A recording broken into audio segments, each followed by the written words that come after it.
You know, with almost 350 million Americans alone, of course, in this country, about 1.5 million of those actually do martial arts. Now, that consists of everything from kickboxing to taekwondo to mixed martial arts to jiu-jitsu and so on and so forth. So let's raise that approximately, and these are amateur and pros.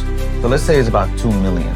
Now, 2 million is a huge number, and that's fantastic. And you know, people go and they learn a skill set that's going to help provide them what they need for that cage, for that system, you know, sanctioned fights. But the sad part about this is that out of 350 million people that, like I said, I gave a number of 2 million, that still leaves a whole country with people that need something to help them. So while mixed martial arts and all of the other arts in general is good if you're going to go fight in competition and cage, but the truth and the reality is not everybody's going to do that. But one thing everybody might do at some point in their life, and it doesn't matter whether you're a kid or you're an older person, is defend themselves. So again, hopefully, God willing, that no one ever has to try to defend themselves. But the truth of the matter is, in the world that we live in, and as precariously dangerous as it's becoming day in and day out, there is a huge factor that says you might be needing to defend yourself. Whether you're looking for trouble or not, sometimes trouble just comes to you. So where does that leave us? Well, here's one thing that I've been saying, that I've been preaching, that I've been espousing for years and years and years. And this is why I birthed WCS, Wing Chun Science. It is to help the average person understand and know the severity of what the elements of the street, okay, this is outside of sanctioned fights. This is getting kicked in the face on concrete. This is getting stabbed. This is getting shot.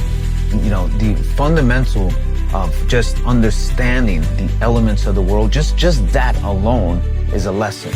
So I'm personally going to put a curriculum together where we understand from beginning to end how a fight can ensue. Now, again, we're not trying to get fights to us. We're trying to avoid fights. So one of the things is just being aware. Now, I made a video about 15 years ago on the whole, you know, being aware part of fighting.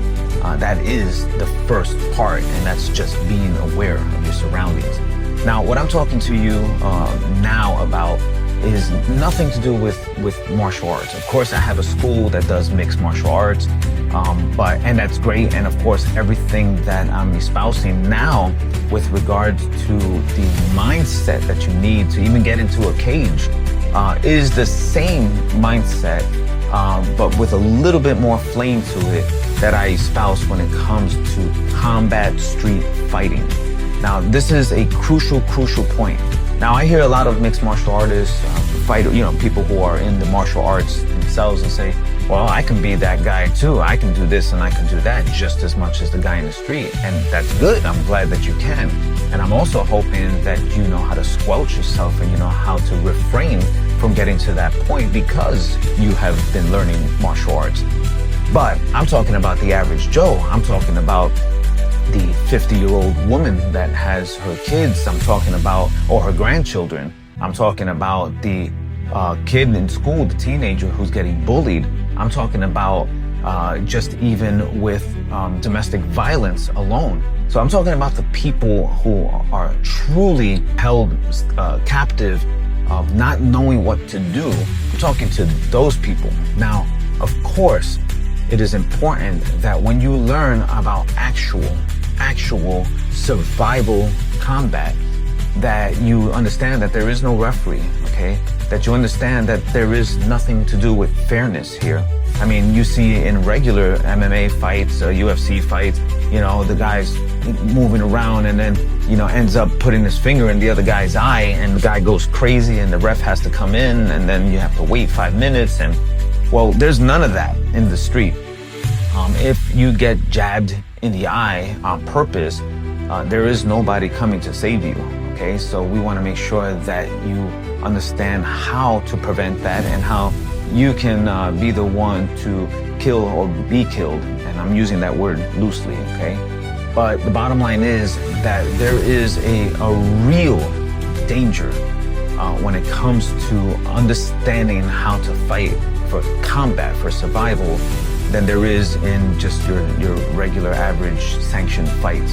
And that doesn't take anything away from that because, again, my school teaches for sanctioned fights. But we're talking about a whole other part of the country that absolutely needs to get their mindset and their tools sharpened for the possibility of what could happen to them or their family. All right, so I want you to reach out to me and let me know what this means to you, because I am putting together a comprehensive curriculum of what a person needs from beginning to end.